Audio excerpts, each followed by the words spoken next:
Það er komin á þennan dagskrárlið Safna helga sem að tekur mið af veðrum og vindum eins og oft vill vera á þessum árstíma. En það mun hafa verið 2004 Kristín sem þú startaði Safna helginni og ef ég veit rétt þá hefur þessi líður, þessi bókakynning alltaf verið svona líkast ekki í þessu, það var alltaf verið til staðar ekki sagt, bókakynning.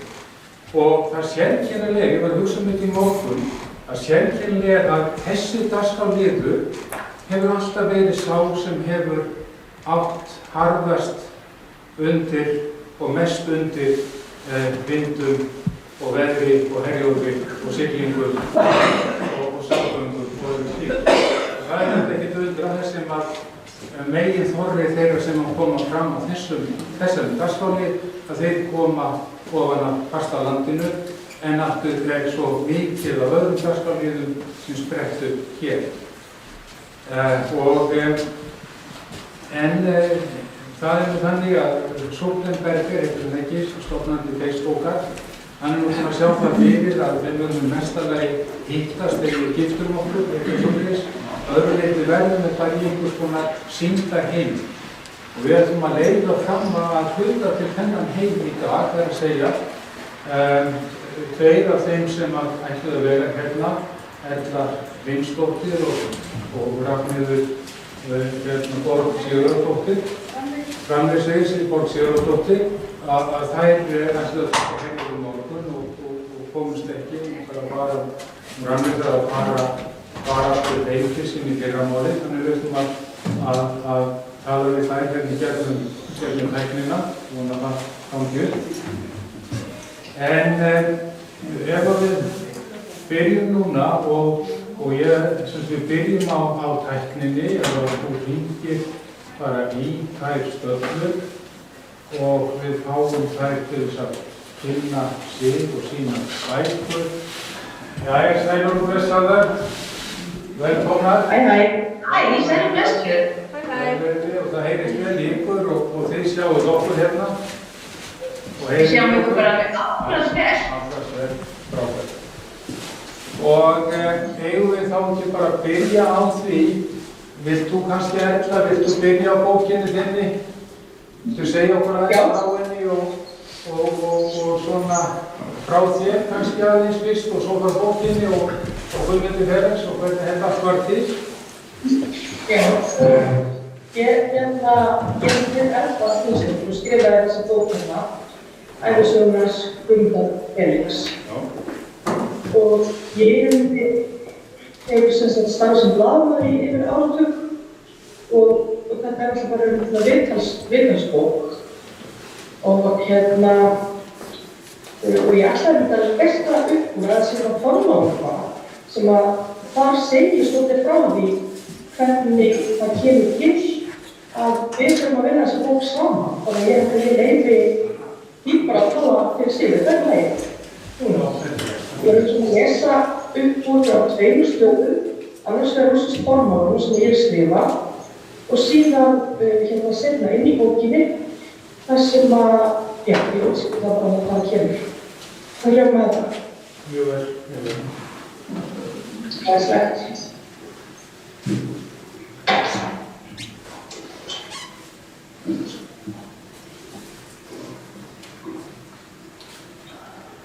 Vegna þess úr frá þessum formála. Vegna þess hversu ótrúlegur maður Guðmundur Ferenc og saga hans enn ótrúlegri, þá hef ég gegnum árin stundum hugsað til kvikmyndarinnar Forrest Gump þegar ég hef unnið með hann á bókinni. Forrest blandaðist inn í alls konar sögulega atburði og Guðmundur Ferenc hefur sannarlega skráð nafn sitt í sögubækurnar.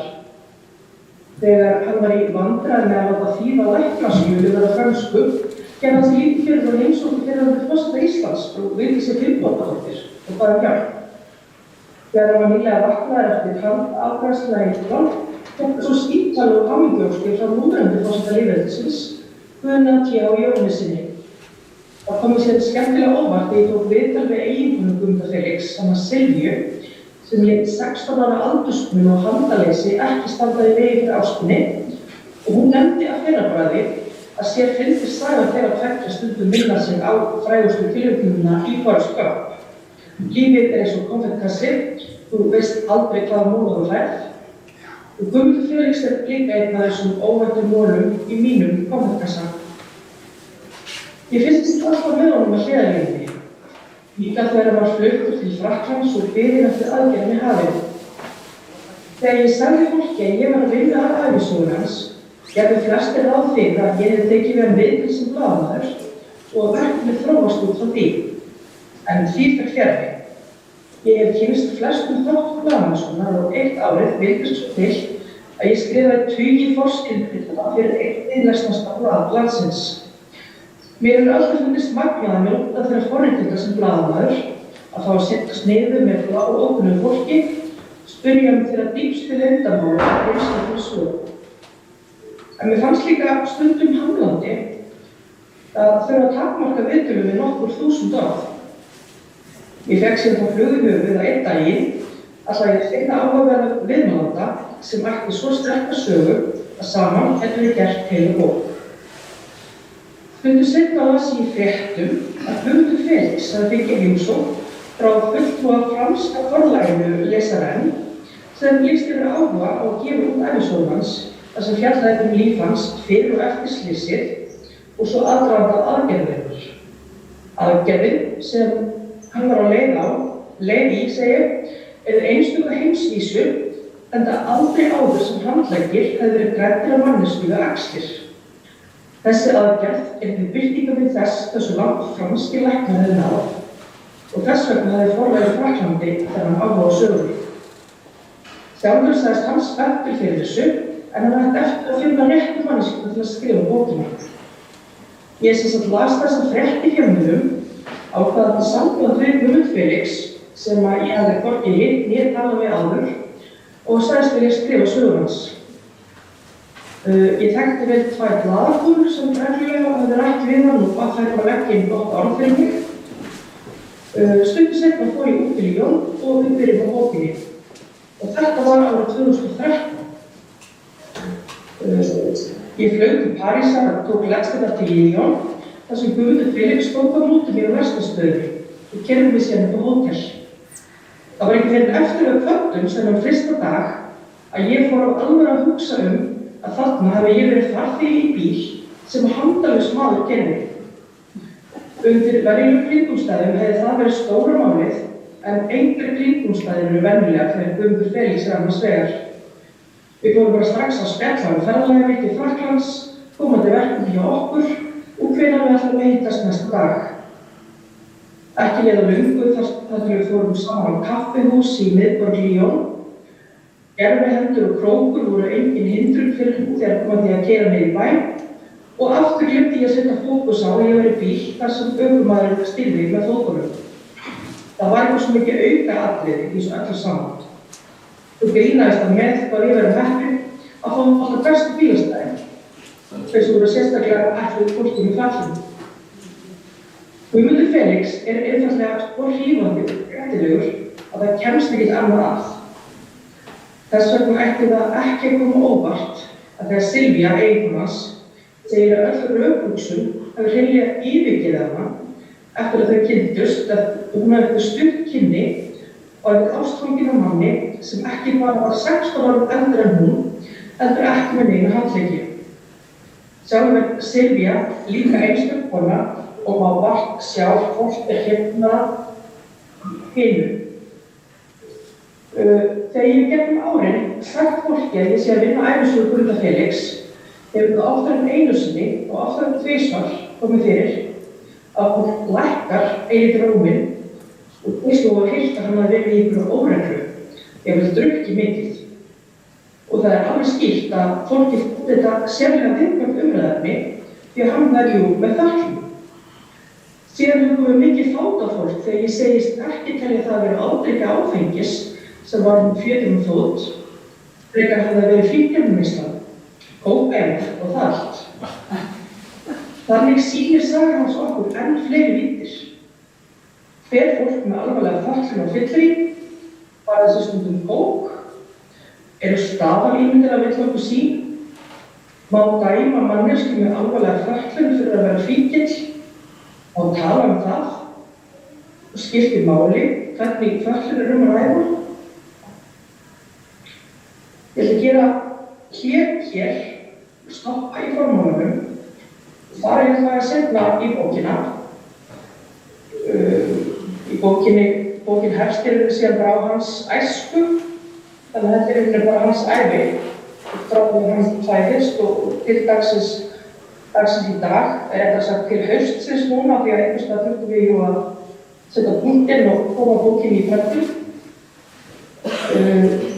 Ég ætla að byrja að lesa núna kafla sem á sér stað eftir að hann búinn að lenda í slysinu, hann búinn að missa handleggina. Hún var haldið sofandi á sjúkrahúsi í 3 mánuði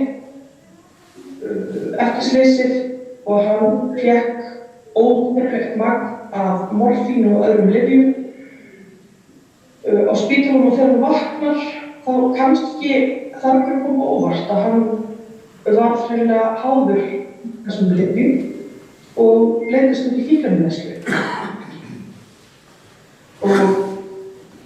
Og ég byrja hérna þar sem hann búsettur í Tallara hjá foreldrum sínum í Kópavoginum.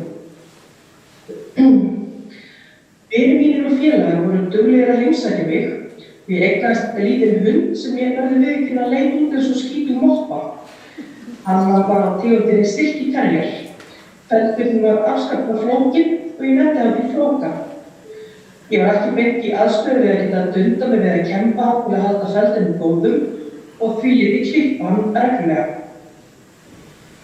Flóki var ásgamall þegar ég fékk hann, en hann vantaði það mitt heimili. Ég var alltaf verið mikill dýravinur og til það algjör forréttindi að geta haft gæludýr í kringum mig. Mér þótti ólega vænt Flóka og hann var mér sannarlega hvatning til að fara meira út að ganga. Ég hélt þá í tauminn með króknum og saman spókuðu okkur í Kópavoginum. Þrátt fyrir að margt jákvætt ætti sér stað í mínu lífi var staðan engu að síður sú að ég var handleggjarlaus öryrki og átti enga von að geta nýtt menntun mína að starfsreynslu. Ég fylltist miklu vonleysi þegar ég sökk með meiri hugsanir mínar þennan blákalda veruleika sem blasti við mér. Og ég fór aftur að leita í fíkniefnin og nú í enn meira mæli en nokkru sinni áður. Þar sem ég var byrjað að fá bætur vegna slysins vanhæfði ég ekki peninga og fór að kaupa fíkniefni í stærri skömmtum, eitthvað til að fá betra verð. Í gegnum árin hafði ég kynnst mönnum sem þekktu aðra menn sem hefðu góð samlönd í undirheimunum og það var því ekki erfitt að verða út stóra skammta. Ég hef mér kókaín og kannabis alla daga allan sólarhringinn. Það þannig að ef á fíkniefni þá var ég gesthæft og félagarnir voru duglegir að heimsækja mig. Ég var bara alltaf heima, tók gestum og neytti fíkniefna og enginn var í heimsókn þá bara svaf ég. Þeir félagar mínir sem voru duglegir að koma í heimsókn nutu sannarlega góðs af því að ég átti alltaf efni. Heilsunni hrakaði hérna stöðugt hjá mér, ég græddist og gulnaði, fjandans lifrin þoldi illa álagið og hafði ekki við að hreinsa líkamann.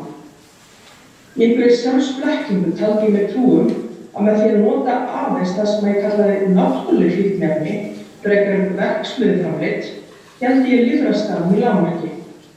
Þannig nota ég mikið af kannabis og kókaíni sem unnið úr plöntum en fúlsaði epínum og amfetamíni nema við sérstök tækifæri. Fíknin getur svo auðvitað blinda manni sýn á hið augljósa. Áfengi lét ég hins vegar mestu vera en það hafði ég heyrt skaðleg áhrif þess á lifrina. Ég taldi mig trú að ég hefði bara stjórn á neyslunni en hefði ekki þurft að líta í speil til að sannfærast mig gagnstæða. Mér gekk illa að halda mér í mat þegar ég náði því átti líka erfitt með að vinna úr næringu. Ofan á allt þetta snarversnaði psoriasis húðsjúkdómurinn og ég hefði náð út að niðri. Ég var allt annað en fríðilegur að sjá. Grindhoraður, handleggjarlaus og gul með hús sem var myndi helst á harðfisk. Algengur fríkfiskur gulu er sem gríður kláði og ég var sífellt að nudda mér utan í einhvern til að klóra mér og oft hafði ekki blætt einhvers staðar úr mér því að ég hef fyrir offari í tilraunum til að losna með kláða. sem þó aldrei fór. Það er ekki svo vinir mínir hafi samþykkt eða blessun sína yfirlýsingar hjá mér, þó að þeir það verið með mér að neyta áfengis og fíkna. Ég er engin krakki. Ég þarf aðstoð við persónulegar þarfir, en annað þarf ég ekki hjálp við. Ég er fullorðinn maður og þá þarf einhver að taka ábyrgð á mér. Ég vissi líka alltaf hverjir af vinum mínum voru til í smá fjör. Það var því aldrei þannig að þeir reyndu að banna mér að drekka eða segðu við mig að það væri ekki gott fyrir mig. Það var ekki þeirra hlutverk.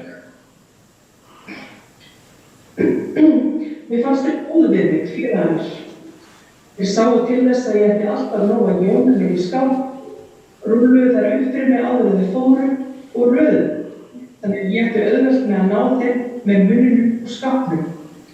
Það var rúlu venja hjá mér að kveikja á tómri brauðrist með króknum sem ég hafði í stað handar, opna skápinn, sækja jónu með munninum og kveikja svo í henni á teinunum á heitu brauðristinni.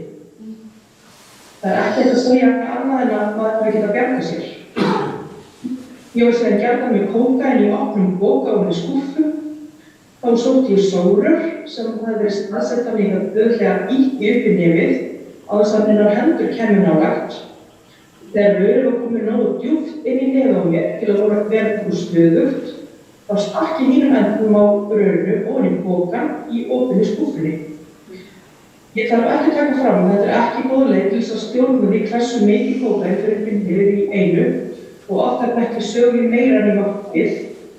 En ég kvartaði ekki þar sem ég vildi frekar meira en minna. Lífið snerist fíkniefnaveisluna og ég lagði mig 100% fram að hún væri sem mest. Og ég er að spója að segja þetta bara gott. Já, það er ekki að þetta.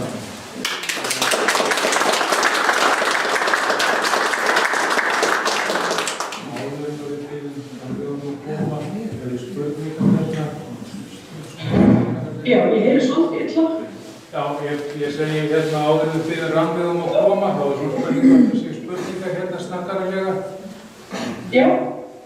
Kannski þetta að spyrja hvernig, hvað fannst þér þú læra mest á því að skrifa þessa bók svona? Kynntustu þarna manni sem lendir í gríðarlega óvöntum og gríðarlega erfiðri lífsreynslu og svona er það bara hvernig menn vinna úr þessu sem að lífið gefur okkur. Er það sem að fannst þú læra mest eða hvað? Já, það er náttúrulega alveg ótrúlegt hvað þrátt fyrir þessa erfiðleika sem hann átti glímdi við þarna eins og ég var að lesa hann gekk sannlega gegnum erfið tímabil á margan hátt en á endanum ákvaðan að verða edrú. Það hefur gengið ofboðslega vel og í rauninni hefur hann byggt upp sitt líf síðan þá bara með því að reyna að horfa á björtuhliðina, reyna að finna tækifærin. Og það er eitthvað í bókinni er svona stutt viðtöl líkast þar sem ég er að tala við svona fólki í kringum hann og til dæmis er ég með viðtöl við hérna konuna hans sem er Silvíu og henni einmitt fannst svo merkilegt. Hún er þarna alheilbrigð, ung kona. Þegar hún kynnist Guðmundi Felix að þá tala hún að hann hafi verið miklu jákvæðari og glaðari en hún. Sem að segja nú þó nokkuð bara þetta viðbröðstum mannafna peningast til sín sjálfs og til lífsins. Þannig að ég er það sé eitthvað sem að allir hefði tekið sér til fyrirmyndar. Já, það er ekki alveg til þetta. Þetta var mjög áhugaverð og áhugaverð bók. Þá ætlum við þökkum henni bara hjartanlega fyrir